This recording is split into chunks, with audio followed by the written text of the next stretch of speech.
Hey, I'm Jared from EBMX. Today I'm going to run you through how to install the EBMX cut down race harness. This removes all this mess from your bike. So if you've got an upgraded controller, you've cut off all your plugs, all your sensors, which all of us do.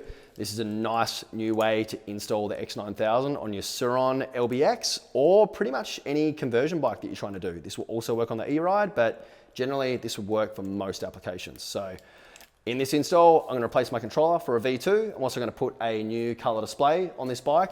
So a few upgrades, but in essence, it's to show you how to install this and remove all this stuff you really don't need. Alright, so you want to start off with removing your battery. Now if you don't have a 4M Foundry kit, this will look a bit different for you, as you just have to unlock the lid. Then you want to undo your ignition plate, take that off, unplug it, get it out of the way. Next, we're going to undo the nut and bolt holding on the shroud. This is obviously an EBMX aftermarket 3D printed shroud. If you don't have this, this will look a bit different for you, as you can just remove the controller bolts. Carefully pulling that off. Now we can undo our controller bolts.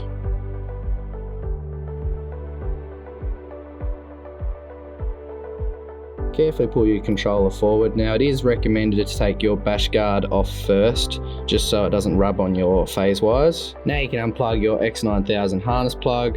Now you can unplug your 2-to-1. Now in our case, we like to tape this up, just a bit of extra safety. Now we are installing a new controller onto this bike, so we're going to undo all our phase wires and our power cables. As you can see there, we have scored the heat shrink a little bit. It hasn't cut through the cable, but that's why you want to remove your bash guard.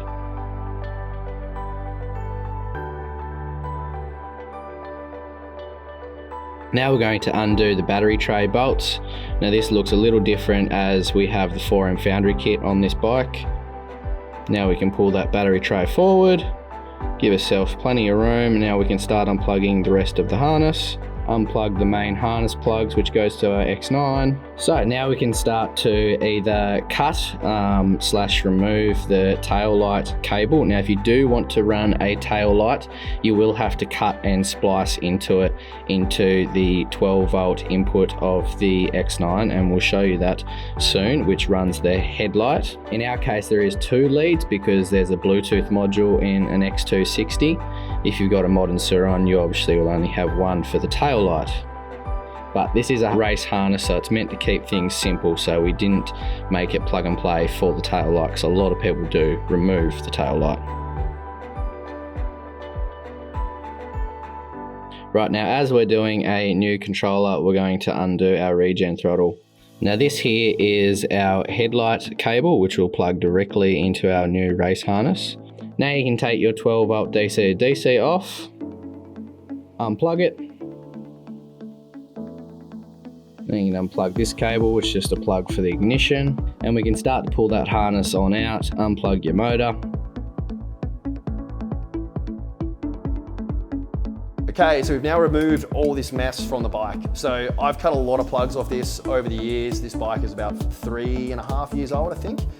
But you can kind of see everything we've removed from the bike. It's a lot of mass, it's a lot of wires we don't end up using, and everyone in this industry generally cuts these things out. So we're essentially removing this and installing this. So everything here is labeled. So we've got our power harness. You can see that every component of this one here is probably a little bit tricky, just because if you haven't used it before, this is going to connect into the secondary plug on the X9. So I'll run you through it in a minute, but it literally says headlight. If you wanted to splice off this could also do a tail light, and it means that the headlight is directly controlled from the X9 moving forward.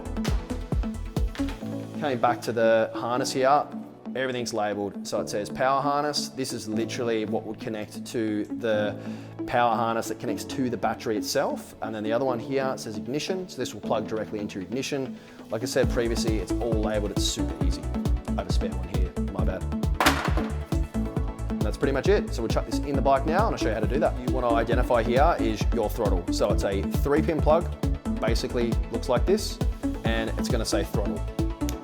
Positive click. So the next one after that is your motor. So in this kit, what I've done is I've made it specifically so it will fit the Light B EBMX motor that we've made, but also it's got an adapter for Hall motors. So if you are running the standard motor or any of the motors that are designed to fit the standard Hall application, you basically have this adapter, and it's called motor adapter. So we're going to unplug this one, and all we're going to do here is plug that in directly to our motor. Nice positive click. We won't need the motor adapter because we don't have a Hall sensor motor, we're using an encoder. So the next one we're going to look for is on our power harness. So we've obviously got our red and our black. We know this connects to our battery, and we also have this 2-pin wire here. So we're going to connect to this one now, and you're going to have 2 plugs that are the same. Now if you do mix this up, it's not really going to matter, it's just not going to work. So you're going to see one that is labelled directly power harness and one that's labelled ignition. So the one that is ignition goes to the key ignition, the one that is labelled power harness goes to the power harness. A bit of a wobble, and that is it. So moving up now, the only things we have left is 2 plugs. So we have our connection to our X9 and we also have our ignition. So we'll put this up here for now, we'll plug our ignition. Okay, so this one's literally labelled ignition, as simple as it sounds. So this is going to be our ignition here. Once again, line these up, positive click, and we're in. The other part of the harness is going to come in your kit. It's going to have a bit of red heat shrink here. This is going to connect to the DC to DC in the X9000, so there is one internally physically in the controller. So we've got a little plug here, and this directly is going to plug into the headlight. So I'm just going to run this up to where we were before. I'm going to leave this one hanging down here like so, and then we can hook that up to the X9 afterwards. So I'm just going to pull this up here.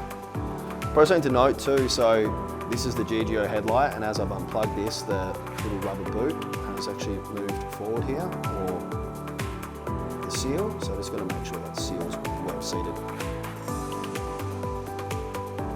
And the next step is going to be putting our new 2-to-1 harness in for our full colour display. So this is our new colour display, this is our box here. So it's going to do probably this part very last, but underneath here we have our new harness. Now the difference on this harness is because this is CAN bus and the display actually talks CAN bus, we have our yellow, which is going to go to our regen thumb throttle, but we also have our blue. So our blue is going to connect to our display, and our CAN bus physically talks through here. So all I'm going to do is basically push this cable down here so we're ready to go. Now you will not have to do this if you are still running your SW102. You will keep your original 2-to-1 cable and just leave it plugged in. Okay, so this part obviously isn't required for the race loom install, but we've just put our display on. I'm going to cable management this afterwards, but I've definitely, length's looking pretty good. Right, now we're going to plug in our new display. Make sure you line up the arrows and give it a nice firm push. Now we're just checking cable length, making sure no cables are pinching. Now we can put our new X9 on, giving your cables a firm snug up and making sure when you reef on them left and right, they do not move.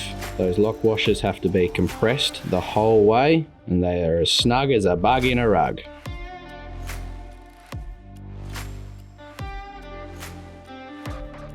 Once again, we're going to plug in our new 2-to-1 cable, plug that straight in, line up the arrows. Same with our Bluetooth module. Now we do like to put a bit of tape around these just for a bit of extra security. Now we can plug in our new harness into the X9, firmly pushing it in and screwing it up. Same thing, we like to wrap a bit of Tessa tape, they call it, around these plugs just to be on the safe side. Right, now we're going to get our 12-volt ready off the X9, taking this cap off and this waterproof tape. Sometimes it can be a bit tricky. Plugging in our headlight cable, same thing, bit of Tessa tape around it, make sure it's not going to ever go anywhere, keep the dirt out and all the rest of it. And that's our headlight plugged in. Now we can start to neatly tuck everything back, taking your time, making sure nothing's getting pinched. The more time you take doing this, the better. It will make for a more enjoyable experience where everything just turns on and works first go. Right, now we're going to put in our bolts for our battery tray. Then we're going to bolt up our X9.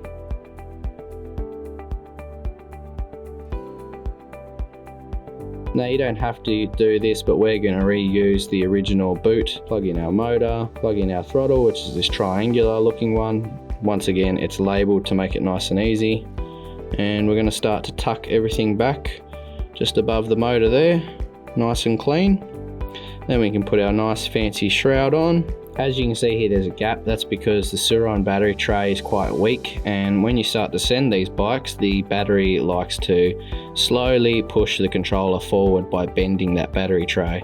But if you're running an E-Ride or a 79 bike, they're quite strong, so this shouldn't happen.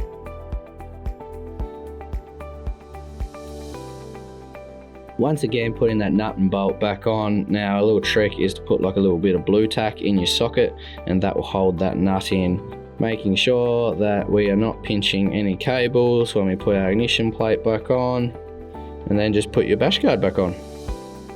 And that's it. Okay, so basically we've pretty much finished the install now. I'm just going to neaten things up before I put a battery back in and turn things on, but I'm pretty confident that everything will work.